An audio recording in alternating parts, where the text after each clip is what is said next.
La communauté de communes est donc chargée de la collecte des poubelles tri sélectifs, poubelles jaunes, capot jaune, et de la poubelle à ordures ménagères qui a un capot bleu. Nous allons voir ce qu'on peut jeter dans cette fameuse poubelle tri sélectif. Il y a d'abord 3 familles de déchets, les déchets plastiques, les déchets papier-carton et les déchets fer ou aluminium. Quand je dis déchets, il ne faut surtout pas assimiler le déchet à toute autre chose qu'un emballage. Cette poubelle est réservée aux emballages ménagers recyclables. Pour faire simple, tout ce qu'on peut trouver dans une cuisine ou une salle de bain. Ce qui est donc dans cette poubelle jaune a une deuxième vie. C'est le but du recyclage. Tout le reste, poubelle bleue, poubelle à ordures ménagères, tout ce qu'on ne sait pas recycler. Dans cette poubelle jaune, il est important de respecter quelques consignes. On trie les déchets et on les jette en vrac, surtout pas dans des sacs. Il est important aussi de ne pas entasser les déchets les uns dans les autres, une petite boîte dans une plus petite, etc. On peut à tout moment demander auprès de la communauté de communes un conteneur plus grand si on manque de place. Et la poubelle tri sélectif est collectée une fois tous les 15 jours. Pour ne pas oublier de sortir votre poubelle, vous avez le calendrier de collecte qui est apposé sur votre conteneur et également les coordonnées de la communauté de communes pour toute demande ou pour tout renseignement complémentaire. Ces conteneurs sont gratuits, on les fournit. L'entretien est à charge de l'administré.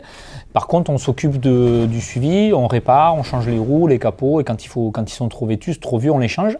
La personne appelle l'accueil et sous 48 heures, on lui livre son conteneur ou on lui répare sous 48 heures.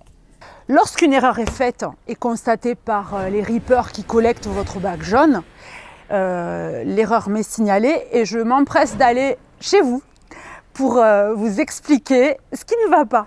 Le tri sélectif a évolué. Vous n'êtes pas sans le savoir, mais je préfère faire un petit rappel.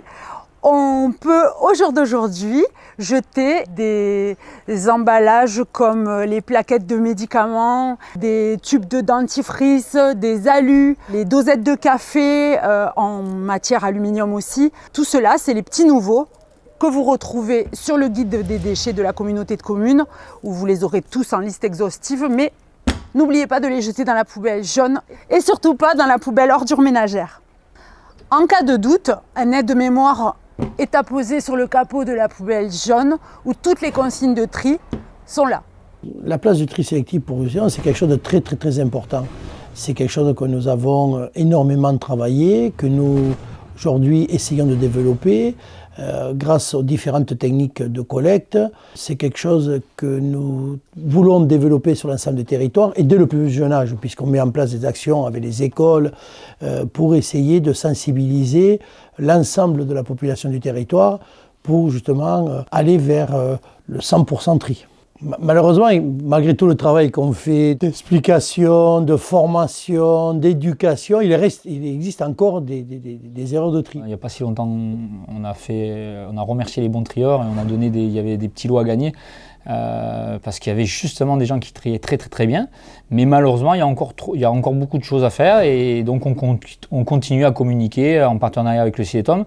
Parce qu'on trouve qu'on stagne un petit peu au niveau des emballages ménagers recyclables et le but c'est de trier un maximum pour valoriser un peu plus, pour éviter que ça nous coûte trop cher. Et ça fait 10 ans que nous on n'a pas augmenté la taxe d'ordures ménagères et on essaye de trouver des leviers financiers et de trier de mieux en mieux pour éviter que ça nous manque trop.